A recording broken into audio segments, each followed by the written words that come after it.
କୁତ୍ରାଠାରେ block ସ୍ତରୀୟ ପରାମର୍ଶ ଶିବିର କଲ୍ୟାଣ ମଣ୍ଡପଠାରେ ଅନୁଷ୍ଠିତ ହୋଇଯାଇଛି। ଏହି ଅବସରରେ କୁତ୍ରା ପଞ୍ଚାୟତର 10ମ ଶ୍ରେଣୀ, ଦ୍ୱାଦଶ ଶ୍ରେଣୀ ପଢ଼ି ସାରିଥିବା ତଥା ବିବାହିତ ମହିଳା ଓ 10ମ ଶ୍ରେଣୀ ପଢୁଥିବା ଛାତ୍ରଛାତ୍ରୀ ଉପସ୍ଥିତ ଥିଲେ।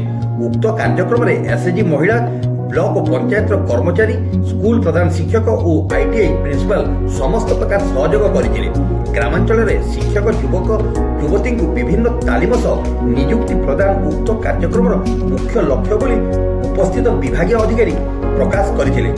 ଏହି ନିଯୁକ୍ତି ଭିତ୍ତିକ ତାଲିମ ଶିବିରରେ ଏମ୍ପ୍ଲୟମେଣ୍ଟ ଏକ୍ସଚେଞ୍ଜର ଜଏଣ୍ଟ ସେକ୍ରେଟାରୀ, ବିଇଓ ଉଚ୍ଚପଦସ୍ଥ ଅଫିସର ଏବଂ କୁତ୍ରା ଗୋଷ୍ଠୀ ଉନ୍ନୟନ ଅଧିକାରୀ ଶ୍ରୀ ରବୀନ୍ଦ୍ର କୁମାର ସେଠୀଙ୍କ ତତ୍ତ୍ୱାବଧାନରେ କାର୍ଯ୍ୟକ୍ରମ ଅନୁଷ୍ଠିତ ହୋଇଥିଲା। ଉକ୍ତ ତାଲିମ ଶିବିରରେ ରାଜଗାଙ୍ଗପୁର, କୁତ୍ରା, ରାଉରକେଲାରୁ ବହୁ ଛାତ୍ରଛାତ୍ରୀ ଯୋଗଦାନ କରିଥିଲେ।